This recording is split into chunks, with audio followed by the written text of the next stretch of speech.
Life is fundamentally rock bottomly good, yes? Yes, it is. Scan the room with your inner eye and fall in love with all the beings here in the room. Don't rush out and do anything with them. Just fall in love with them at this moment. And begin to see the brightness of spirit, the luminosity that they are, more than flesh. The Spirit of the living God oozing through them. See it and release a silent prayer that they can see it for themselves. Include the love streamers. Go a little deeper in this moment and look at the person sitting right next to you, if you will be so kind to do so. If you want to get up and move yourself a bit, it's okay. There's no hurt, harm, or danger going to come out of this exercise, I guarantee you. Just look at that being and say, oh my God, there's just so much good in you. There's so much love in you. Infinite peace is in you. Divine joy is in you. Cosmic intelligence is all in you. And you chose to arrive on earth to set these qualities free. That the world may be better because you came through. And that you may be in joy. Bliss and ecstasy. Let's do this in the here and now. Together. And so it is. Give up some love, high five, handshake, hug. Feel the bold field that you're creating. A vibratory field of such love and beauty and joy. For as vibrational beings, more than flesh and blood, you have a vibrational signature, your personal law, how you respond to life itself. And so in this particular instant, as you have come into the Agape International Center, your vibrational signature has increased to the sacred chant, the meditation, the prayer, the affirmation, the magnificent singing. You are up-leveling your vibrational frequency, and instead of trying to solve problems in your life, you're moving to a particular frequency where they are being dissolved because you're moving too fast for them. And so we are keenly aware that God does not solve problems, but in God consciousness, problems are dissolved because everything is vibration. Can you feel what I just said there? Now, if you think about it, if you just think about it along those lines, then you see why resistance and fighting and trying to figure things out doesn't get you that far. Because in those particular moments, as you're fighting, resisting, and trying to figure something out, you're vibrating at the level of the issue. But as you're lifting your frequency and vibration in prayer, as you're lifting your vibrational frequency into meditation, life visioning, the sacred chant, the holy fellowship, the study, the spiritual camaraderie, you're beginning to vibrationally rise above any particular issue, which is a coagulated thought form that has condensed itself in time and space and has become very gross and realistic. We never say that it is real, we say it is realistic. It is real-like. It's nothing trying to become something. It is pretending to be real. That which is real can't be seen, can't even be seen by the imagination. That which is real, that which is forever, that which is eternal, is invisible to the sensorium. It is so sublime, and the imaginal self, the imaginal realm, and your imaginal skills can't even take you there. It takes you to the brink of it. So your inner work is about creating enough vibrational movement and so that you go beyond the dense, gross, realistic life into the dynamic, real presence of life and of love and beauty and joy, and then watch your life transform and glow and grow from a glory to a greater glory. And so this evening, as we're dealing with the keys to true transformation is not linear. It is not sequential. True transformation is when you are moved out of time and space, and that which is forever, that which is timeless and dimensionless, becomes the activity of your awareness, and there is a quantum leap into an expanded awareness of that which is real, that which is forever.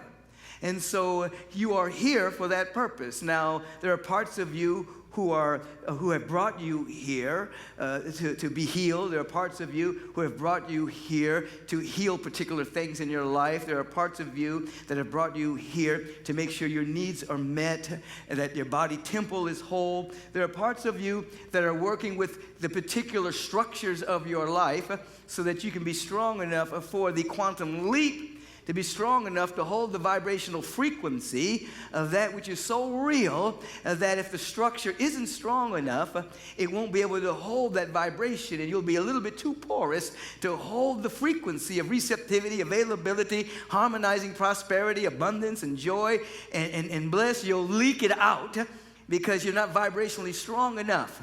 And so we definitely embrace the opportunity to become absolutely healthy of the body temple, the mental body, the emotional body, absolutely healthy with the financial body, absolutely healthy in the area of all of our relations, and at the same time allowing that to be the structure or the spaceship, so to speak, that allows us to rise so high that the vibrational frequency of that which is so magnificent, the beauty and the love, the bliss and the ecstasy, can move through us without tearing our life asunder, but move through us so that ultimately our way of life is a catch basket, so to speak, that is able to hold the frequencies of these higher movements of God's mind. Are you following what I'm saying?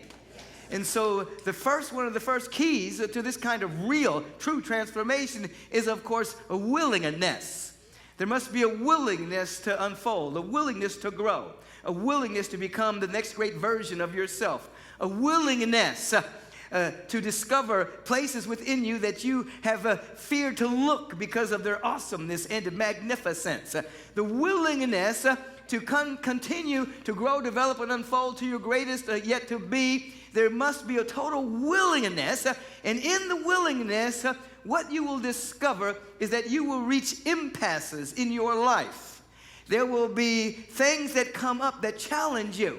Now, in the Zen technology, these are done on purpose. They're called riddles or Zen koans, in which a Zen master will give you something that will create an impasse in the mind that you cannot solve mentally, you cannot solve intellectually, and the impasse will force an individual to go beyond logical, sequential, rational thinking into a leap of awareness and catch the higher answer, the higher wisdom and guidance that cannot ever be captured logically, rationally, or sequentially. And so what I want you to begin to do is to look at the issues in your life as the impasses that your soul has created for you to take a leap in consciousness. Therefore, you're not here to get rid of them. You're not here to pray to God to get rid of the issues in your life. You are praying to rise above the impasse so that your consciousness expands, so that you can begin to see life from the mountaintop rather than from the valley.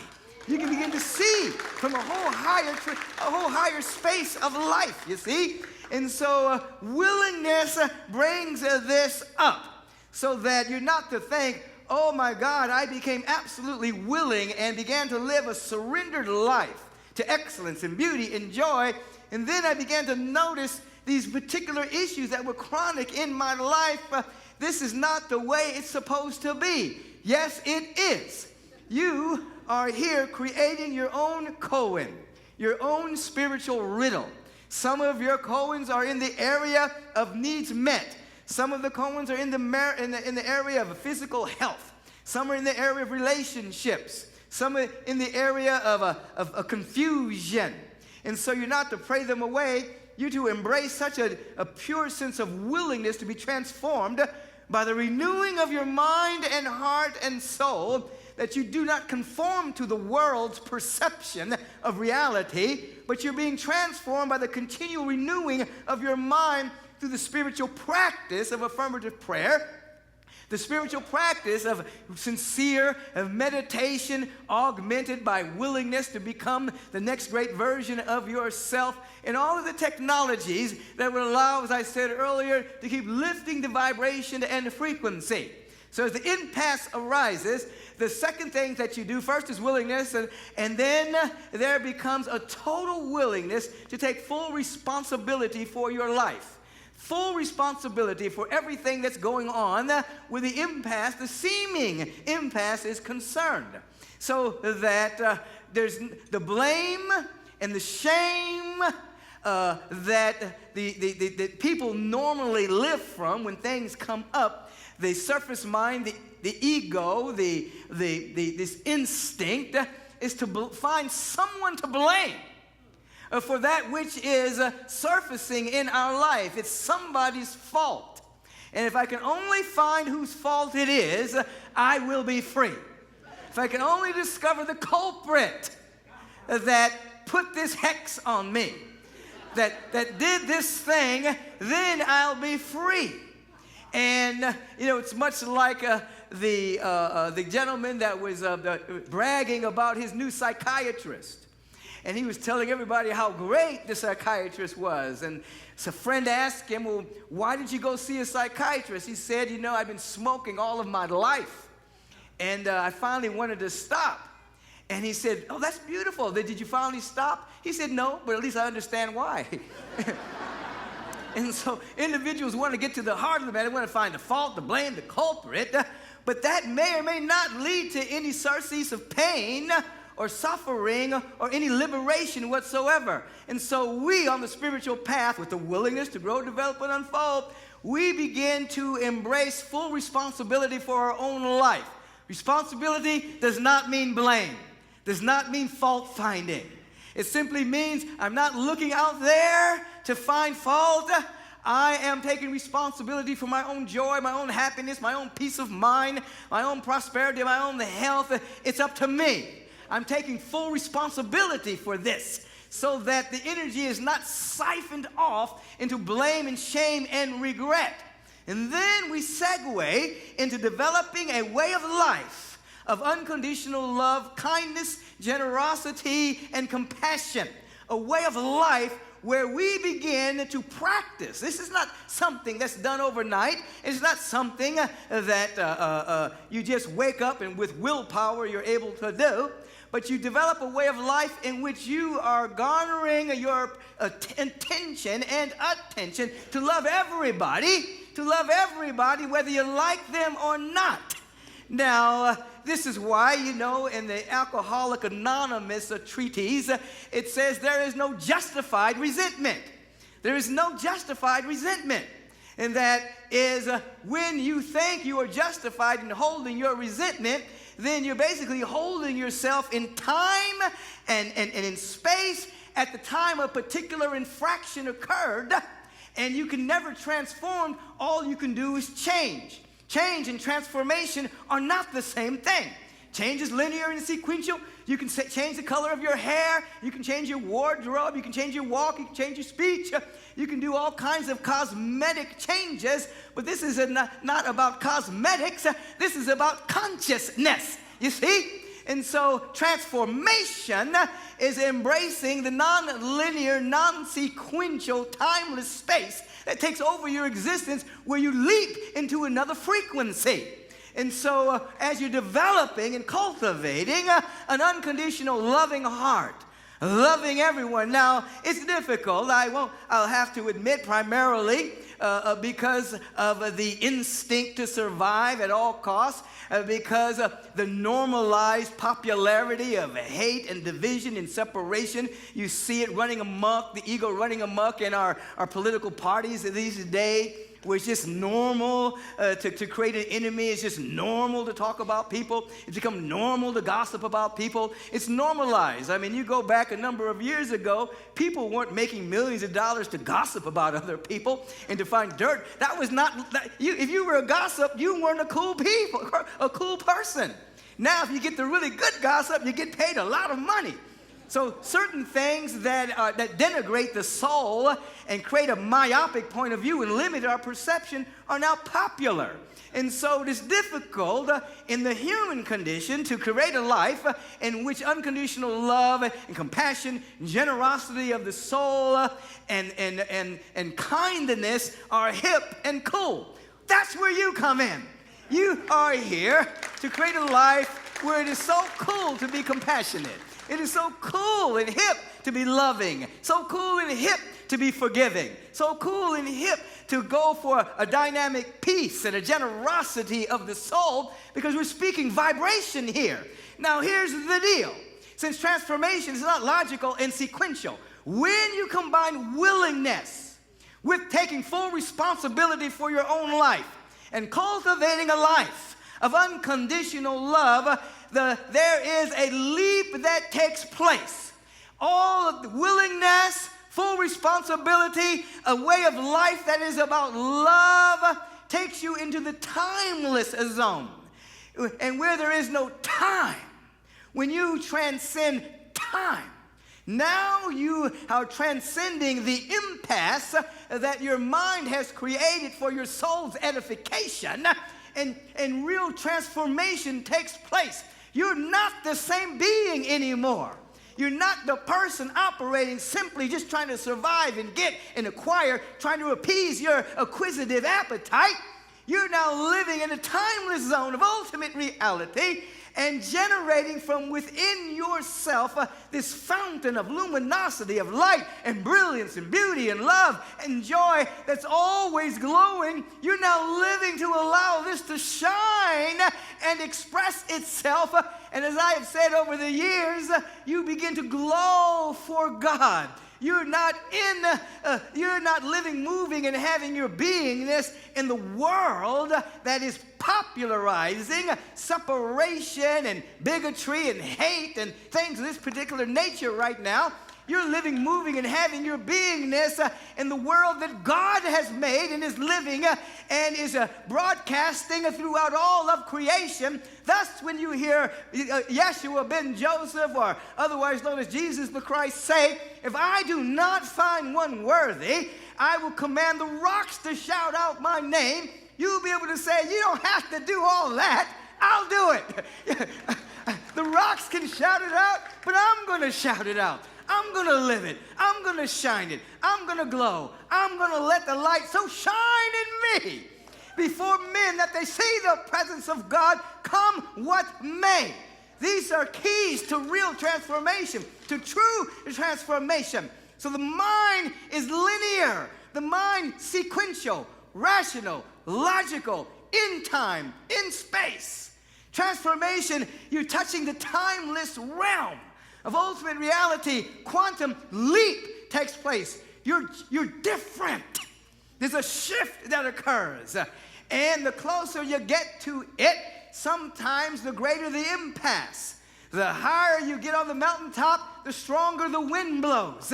There is a protective mechanism at the level of the ego that knows nothing about the timeless realm, knows nothing about the realm of the invisible, knows nothing about the realm of the non-dual. And as you become more and more close to that kind of transformational fire, there is a fear that sometimes takes over.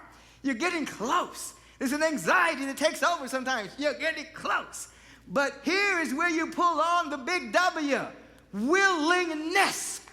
You become willing. You don't have to know how. You become willing. You don't have to know what.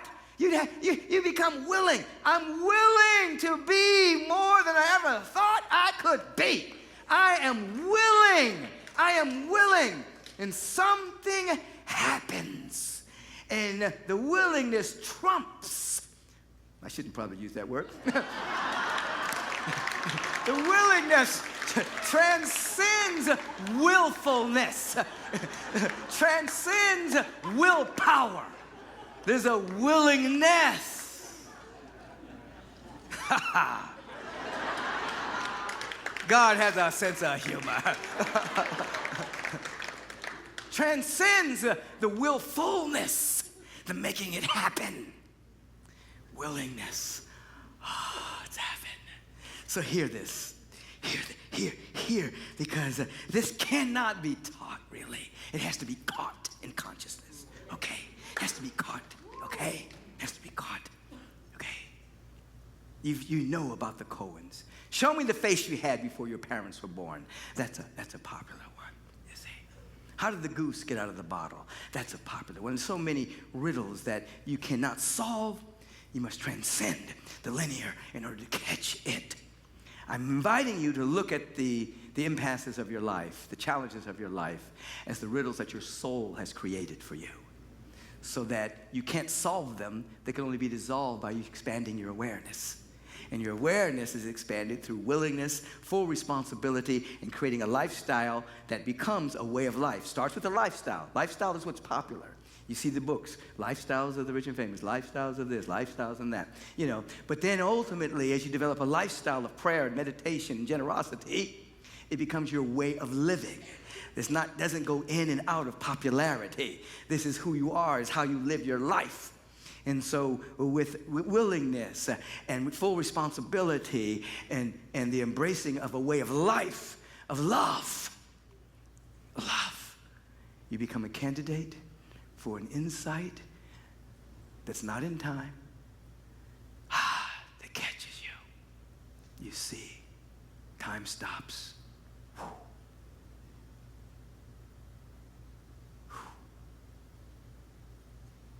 And you find that there's nothing to forgive. The individual that needed to forgive doesn't exist. Your life, your peace, your joy.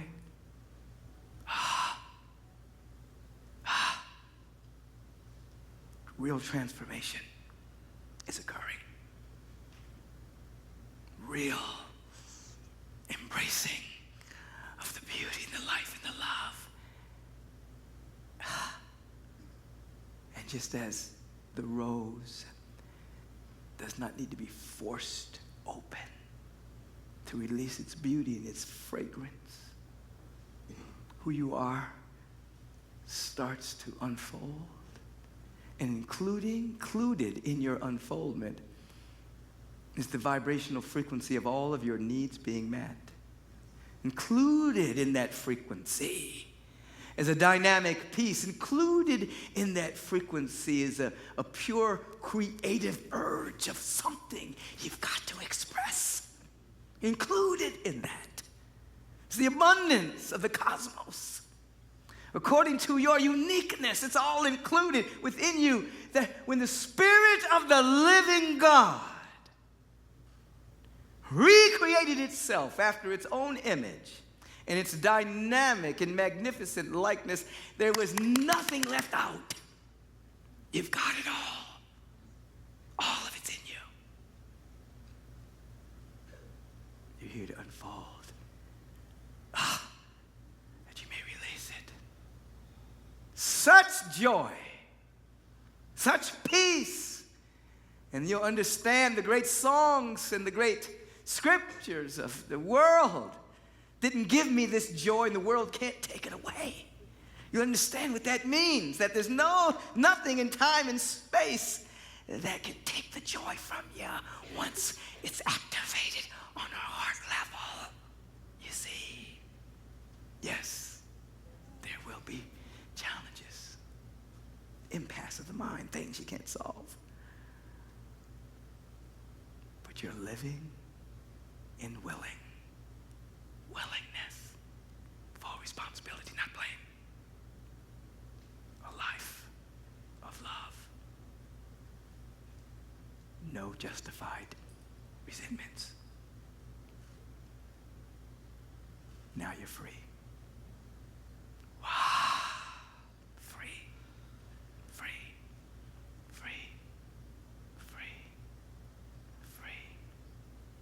Totally free.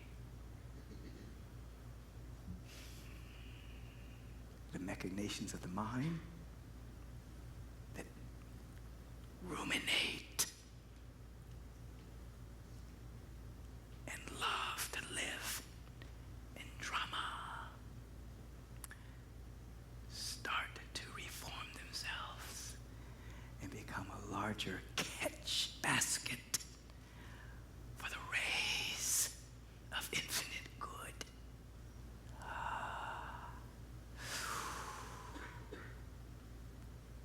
I want you to hear that you can be free and liberated awake and aware, all needs met in this lifetime, in this incarnation.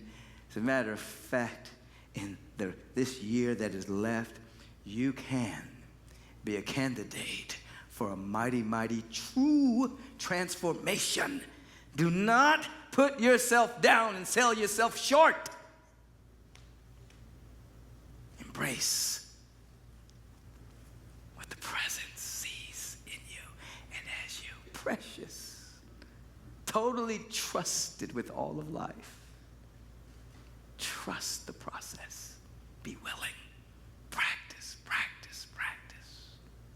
Until your practice becomes a way of living. This is why we invite you over and over and over again. Come into the classes. Fellowship, study, practice. Come into the classes. Come into the revelation happening. We don't even have a name for it because it's beyond an event or a conference. It's a happening. So that you can come into such a buoyancy vibrationally. You start to float.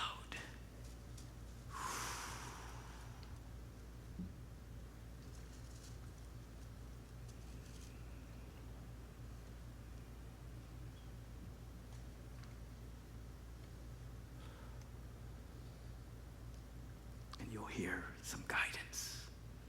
Guidance, guidance. Sometimes it won't even seem logical. I'll end with this story. A number of years ago, my house burned down, and I had to stay with my parents temporarily while it was being fixed. And I was awakened with the voice that said, read the 91st Psalm. And so I got up and I started reading the 91st Psalm. And the voice said, read it out loud. So I started reading it out loud. It was about 1 o'clock in the morning. Louder, it said. So I started reading a little louder. Louder. So I started really reading this really loud. Everybody in the house is sleeping. I know they thought I've lost my mind. So I'm reading this really, really loud. About the secret place of the Most High, under the shadow of the Almighty, where no hurt, harm, nor danger can come nigh our dwelling place, because we're making the Most High our habitation. I'm getting down. So somewhere around 2 o'clock in the morning, this energy swelled up in me. And then around 2, it started to diminish, and said, okay, you can go back to sleep. So, oh man, I went to sleep. So the next day, I'm speaking to Lissa Sprinkles. And I started telling her this experience I had. And she said, what time was this? I said, it started about 1 a.m. It lasted to about 2. Now, at that particular time, she was with a friend of ours at someone's house, and there was a lot of phenomena going on in the house. And they were there to dissolve the phenomena, and they had a Bible in the middle of the room reading the 91st Psalm. And they were going to town on it. At about 1 o'clock, another energy joined them. And it swelled and swelled and swelled until about 2 o'clock, the house was cleared. And so I had been guided to join. It was illogical. It made no rational sense. It was like, why am I screaming the 91st Psalm in my living room, waking up my mom and dad, But I followed the guidance, and I joined Lissa and another woman named Thelma, and we became this triumvirate of a vortex of pure, absolute life that cleared the lower frequencies. There's so much to be revealed. So much doesn't make sense to the mind. I gave you a couple of keys to real transformation. We'll continue in this vibration. Will you join me in prayer? I invite you to turn within in this moment and to feel in this sense and accept that all of the power and all of the presence and all of the love that there is right where you are. Oh, I know the surface mind can't get this. It screams out sometimes, such knowledge is too wonderful for me. I can't attain unto it. surface mind can't. But your heart can. Your soul's available, and you're moving from sense to soul. From the sensorium to your cellular encounter with the divine. Turn within with me in this moment, and let's engage a deep and a profound and an abiding willingness to be transformed by the renewing of our mind. No longer conforming to the world of effects and circumstances. Come with me into the frequency of freedom. Come with me into the frequency of joy and harmony and peace. Come with me into the vibrational frequency of a love that is so strong. Come with me. Feel the holy encounter. And in this moment of oneness and gratitude and thanksgiving, oh, the word is spoken. That we may taste freedom.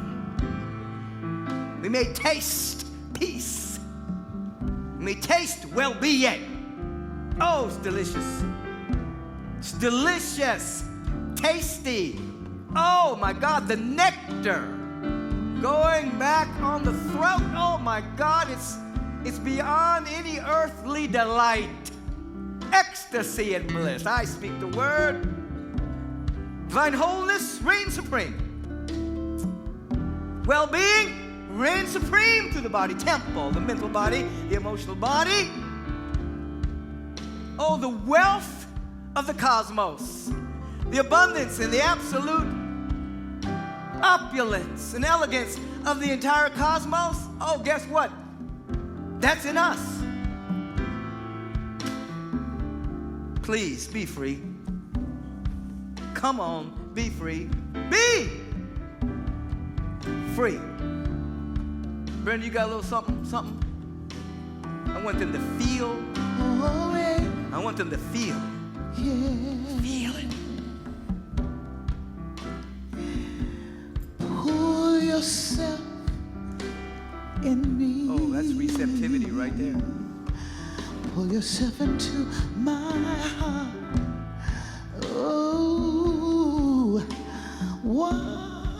wonderful Spirit, pour yourself in me. Pull yourself into my heart. Oh, wonderful. Pour your grace, oh, in me, oh, into my heart. Oh, wonderful Spirit, pour your grace. Pour your grace into my heart. Oh, wonderful. Oh.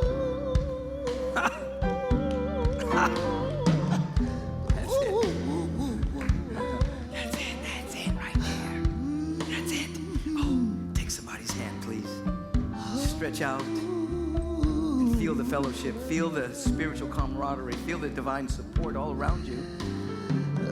Feel this emergent community of lovers of God and lovers of humanity rise on up as a prayer vortex as we embrace each other in absolute health and harmony and wholeness and well-being.